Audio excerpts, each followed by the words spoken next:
plaisait dans cette histoire, c'était au-delà de raconter une histoire policière, qui était plutôt amusante à faire, puisque quelque chose de très sombre, qu'on retrouve aussi dans le dessin, c'était le fait que cette histoire était pour nous une histoire, on va dire, de proximité, puisque ça se déroulait à Rennes. Et Olivier étant rennais, moi ayant vécu à Rennes plusieurs années et ayant passé aussi mes études à Rennes, forcément on a dit oui tout de suite au projet, quoi. Moi, je venais de terminer l'écriture d'un polar et Luc a entendu parler de moi, on s'est retrouvés mis en relation. Et de là est né ce projet de Danse Macabre, qui est un polar urbain dont l'intrigue se déroule à Rennes. Après l'apparition de Danse Macabre, je me souviens très bien, on s'est retrouvés dans un petit café à Rennes en terrasse. Et on discutait de choses et d'autres, et Olivier me parle de l'histoire de cette empoisonneuse qui l'avait intéressé. Et quasiment du tac au tac, je lui dis je veux mettre ça en bande dessinée. Voilà. Le fait qu'on sorte du polar aussi, mais qu'on reste quand même dans une histoire assez dense au niveau de l'ambiance, du côté sombre dont je parlais tout à l'heure, je pense que ça a dû aussi plaire, parce qu'on restait un peu dans la veine de ce qu'on avait fait précédemment, mais là, dans quelque chose basé sur des faits réels, et toujours ce côté un peu noir. Donc c'est pas du polar, mais on retrouve des ambiances, quoi. Ça m'a fasciné en fait, l'histoire de cette femme tout de suite, j'ai trouvé très intrigante, ce côté tueuse en série avant qu'il soit question de tueur en série à l'époque, ça n'existe pas. Cette masse de personnes assassinées un peu froidement, en Bretagne en plus, donc étant bretons tous les deux, c'est vrai qu'il y a une attirance forcément pour les sujets qui touchent la région, et je me suis aperçu rapidement aussi que les archives conservaient un dossier très complet, presque trop à la limite, tant la matière est immense. J'ai pris autant de plaisir finalement dans la recherche documentaire que dans la réalisation du scénario. Après, Luc s'est emparé très rapidement du sujet, et à partir de cette histoire d'Hélène Gégado, qui a été un peu le bout de ficelle, avec la pelote de laine derrière, en tirant, je me suis aperçu qu'il y avait tout un contexte historique en fait, qui avait influencé le procès. Moi, pour le coup, il a fallu que je me plonge vraiment dans cette époque du milieu du 19e avec l'iconographie de l'époque. Je me suis aidé pour créer des ambiances. Je me suis beaucoup inspiré par exemple des images de Daumier, par exemple, de la photographie naissante à l'époque, où on avait des noirs et blancs particuliers, des ambiances particulières au niveau du noir et blanc. J'ai été voir du côté de l'éclairage de l'époque, des costumes de l'époque, les moyens de transport de l'époque, donc tout ça on ne peut pas passer à côté. Rennes au 19e siècle, on a toute l'architecture des maisons à colombage, etc., qui est à Rennes, qui est intéressante. Encore une fois, là aussi, pour par exemple les faubourgs de Rennes, parce que le tout début du premier tome, par exemple, il y a une petite scène qui se passe dans les faubourgs, dans les milieux très pauvres, autour vraiment de Rennes, il y a très très peu de choses. Donc là aussi, on est amené à imaginer comment, dans quels endroits vivaient les gens, en plus une population pauvre, etc. Et ça, j'ai aimé montrer ça aussi. J'ai aimé montrer, par exemple, dans cette scène, on passe d'ailleurs d'une scène à l'autre sur cet habitat assez pauvre. Et ensuite, on se retrouve chez un juge, je crois. Où elle se fait arrêter, chez Maître Bidard. Donc là où on a deux types d'habitats complètement différents. Là où on passe de la pauvreté à la bourgeoisie, à la noblesse locale, on va dire.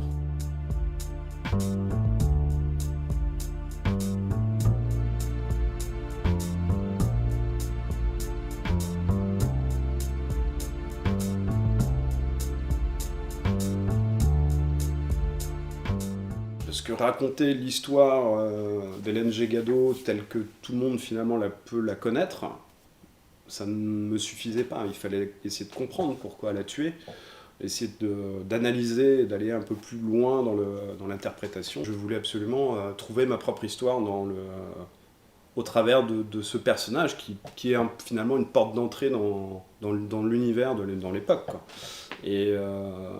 Mais oui, après rapidement, il y a des scènes qui viennent, parce qu'il faut bien voir qu'il y a une mise en image derrière. Je ne suis pas tout seul, je sais que Luc, Donc j'ai très rapidement sélectionné quand même des scènes fortes du type des permis d'inhumation, que j'ai trouvé extraordinaires, enfin ou des autopsies, ou ce genre de choses, qui étaient très rares à l'époque. Hélène Gégado est une femme du peuple, elle est confrontée à la grande bourgeoisie bretonne, elle tue souvent... Tout ça se dégageait très rapidement de l'ensemble des pièces, finalement. Après, des pièces en particulier, oui, Oui, les pièces qui concernent les médecins, comment finalement elle a pu échapper à la justice.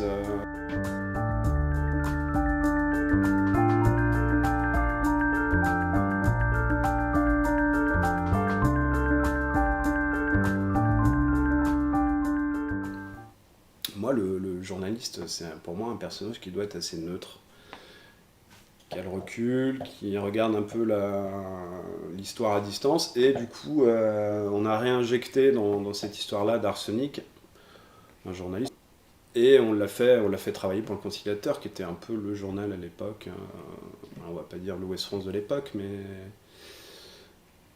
donc oui, moi, ce personnage du journaliste et du journal était important, surtout que le contexte historique, encore une fois, est essentiel, puisqu'à l'époque, la liberté de la presse, dans ce contexte historique, est remis en question.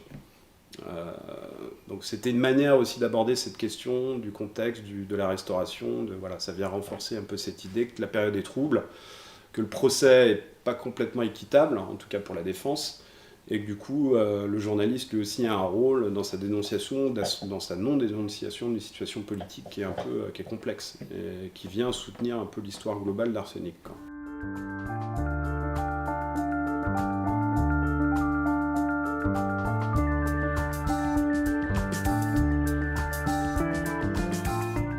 C'est la relation de l'accusé avec son défenseur, avec l'avocat. Je pense que c'est une intimité très forte qui se crée entre les deux, fatalement. Même si lui est commis d'office pour défendre Hélène Gégado, fatalement, il la connaît bien.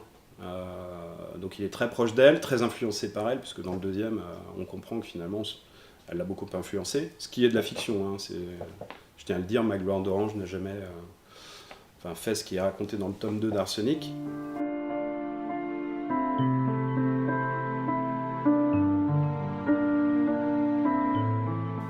Jules Alix, par exemple, qui apparaît dans le tome 2, a vraiment existé. C'est un personnage dont j'ai retrouvé la photographie sur Internet, qui a en plus un type de visage assez caractéristique. Donc pour un graphiste, c'était un bonheur de le dessiner, de le transformer un peu aussi.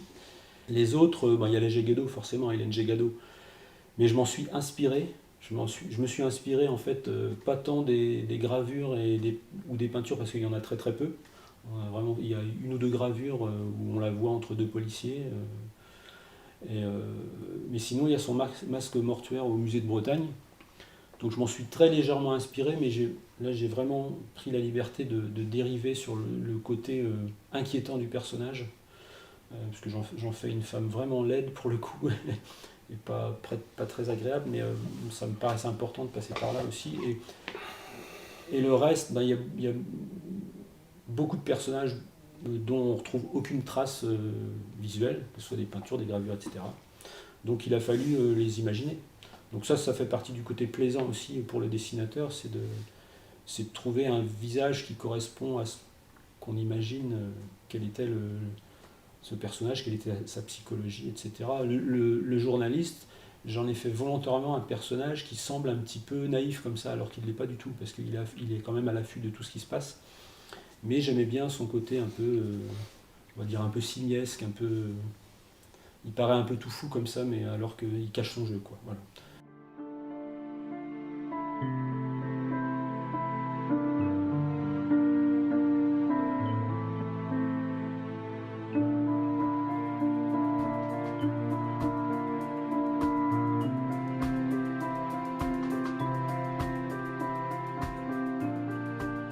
J'accumule beaucoup de matière, ce que j'appelle la matière, et à partir de là,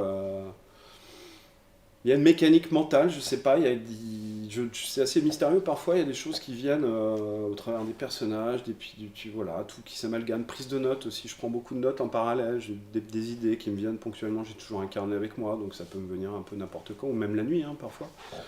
Donc tout ça fait qu'au bout d'un moment, oui, on accouche en général de 4-5 pages, 6-7, parfois un peu moins, qui résume un peu l'ensemble de l'histoire. Voilà, qui est la grande trame de l'histoire, du récit. Et après, comme le disait Luc, moi je découpe scène par scène, c'est ce que je lui communique derrière. Donc il y a encore un autre travail d'écriture après. C'est vraiment c'est un travail de la rigueur. Hein, je pense que Luc le confirmera. C'est extrêmement précis la bande dessinée. On a très peu de place pour raconter beaucoup de choses. Il faut vraiment être au cordeau. C'est vraiment très rigoureux. Donc ces étapes-là sont vitales finalement. Il faut vraiment poser les choses à chaque fois, et quand ça marche pas, on le voit très rapidement parce que ça colle pas, on est bloqué. La première chose, c'est c'est ce qu'on appelle le découpage. C'est-à-dire, il y a tant de dialogue, il y a tant de focus à faire sur telle ou telle partie d'une scène. Donc il faut la découper en cases, cette scène, et pouvoir le montrer efficacement. C'est la narration. On va parler de narration par l'image là. Et il faut que cette narration par l'image, forcément, elle colle au dialogue et au texte que Olivier a écrit. Donc ça, c'est une partie prépondérante, parce que le découpage, ça induit la facilité de lecture, la compréhension, tout ça.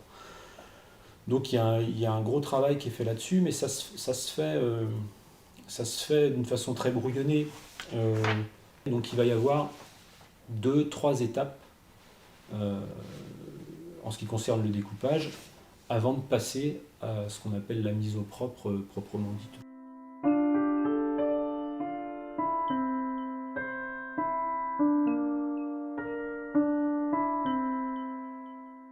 Pour la technique, moi j'ai choisi le crayon parce que je suis plus à l'aise avec le crayon qu'avec l'encre, et ça me permet en plus de nuancer beaucoup plus ce qu'on appelle aujourd'hui des niveaux de gris, nuancer beaucoup les images.